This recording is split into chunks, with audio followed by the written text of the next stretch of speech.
Hello everyone. At the time of recording this video, we've just completed the first week of January 2019. And so many of us have just been through, I guess, what is an artificial moment of transition. Our calendars have moved from one year to another. And if you're like most people, you're probably falling into one of two camps. Either you have set some brand new resolutions for what you will achieve, what you're going to do, what you're going to make part of your life in 2019. Or you might be one of those people who stridently avoided making those New Year's resolutions. When we think about how our life changes from before to after, or from our past or to our future, even from then to now, it can be difficult to nail down the actual moment of transition when everything changes. Sometimes it is clear. Sometimes there's a life event, like a birth, death, marriage, something like that, where everything does change. Maybe there's another profound event in our life. And sometimes it's when we make a clear decision. We decide that that's a line in the sand, that no more. I'm no longer going to be doing things the way I have been. I am doing something different now. Maybe that's where you decide to marry someone or to get that divorce. In most cases, these types of occasions, the big life events, the big decisions, happen pretty infrequently in our life. And most of the time, we actually can't really put our finger on when the actual moment was that things changed. All we know is that we've moved in a direction and noticed that we've come to someplace different from where we've been. What I love about this idea is that every moment can be a moment of transition in our lives. Our life is made up of all of the choices, all of the decisions that we make each and every day. And every experience that we have as a result of those decisions becomes our life. It's being lived in the minute. And so every moment, you can make a transition. You can transform, to renew, to have things change from where they've been to where you want to be. So if you've been thinking about your life as not being where you want it to be, if you've not been thinking about it as being your best life, your healthiest life, your most abundant and successful life, then I want you to know that you can choose to bring it into the present right now. Is your best life something you're getting to one day?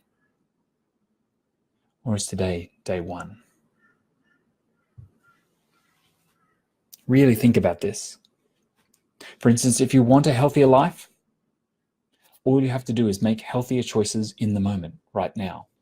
The more healthier choices you make, the more you are living a healthy life. So take a moment and reflect back on how things have been going, perhaps over the last month. If you're looking at this at the time of recording, then think back to Christmas and New Year. I hope they were spectacular for you. I hope they were safe and amazing and healthy and joyous.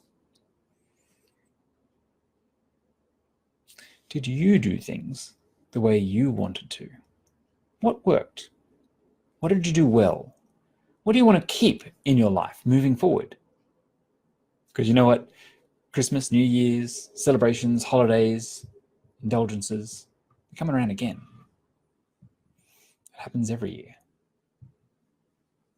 Is there anything that you would like to change, that you want to learn from this time to do differently? Maybe we could look at 3 different areas of your life. Perhaps you want to have a look at what food and drink choices you made, how you consumed over this time.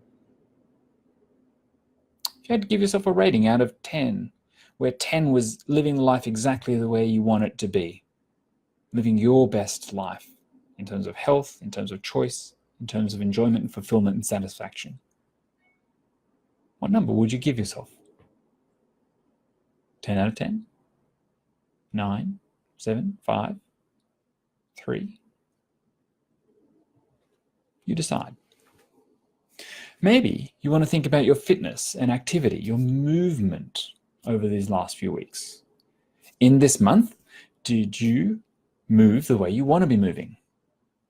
Give that a rating out of 10. What's your number? 10? Maybe it's another number. The third area I like to look at is your emotional and mental health. Are you taking care of you? Is that a 10 out of 10? Or is there room for improvement? And no matter what number you've decided upon, remember that there's no judgment here, right? You want to be honest with yourself about what you've chosen and just decide, well, am I happy with that number? Is that where I'd like to be? Is that where I want to keep it going forward? And if not, what number would you choose? Let's say if you actually wanted to increase that number over the next month, let's just say for January or for whatever next month if you're not watching this live, where would you like it to be? What would you have to do differently to improve it? And why does improving it matter to you? It's a really important question to ask. Now, of course, some people have been telling me this week they want to jump from a 2 to a 10. And if that's you, if you think it's been terrible or awful or nowhere near the way you want it to be, and you want to make dramatic changes, well, I'm going to encourage you to succeed long-term, scale it back a little bit. What if you could just be 5% better than you have been? What would you have to do differently to improve by that much? The reason why I like thinking about what would it take to make small changes is because that if we can make small changes consistently, we can change everything. They tend to be easier to make consistent in our life, to do repeatedly, to become part of our everyday routines. Our brains and our bodies don't react or fight so much as the big changes. And consider also the compound effect. What if we could keep improving by 5% continuously? Really could transform our entire lives. So what could you do to improve the quality of the life that you have been living, to make it more like the life you want to be living? What could you do differently over this next month? And I'm going to encourage you to really just pick one area to work on, one habit to improve or to change. Maybe it's your food choices. Maybe it's your activity and fitness. Maybe it's your mental and emotional health. What can you commit to actually doing differently? It's an important question, because it's not just make a wish. It's not just hope it happens. It's committing to a different course of action to make a daily practice.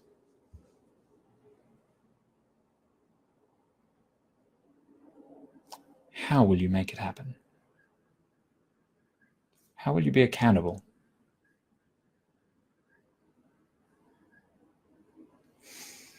Remember, the best way to take care of the future is to take care of the present moment. And every moment of your life can be a moment of transition between past and future, from before to after. So I really invite you into your future life right now. What are you going to make happen now? Is your best life one day or day one? Let me know. in the comments. For everyone who's watching us live, thank you for being here. I'm looking forward to seeing what you do. Have an amazing week. I'll talk to you soon. If you want more help transitioning into the life that you want to be living, rather than the life that you have, then remember, you can always sign up for a free exploratory coaching session with me on my website. Go to livemorelife.com.au and click on free exploratory session. Fill in the form and I'll be in touch to help you out. Talk to you soon.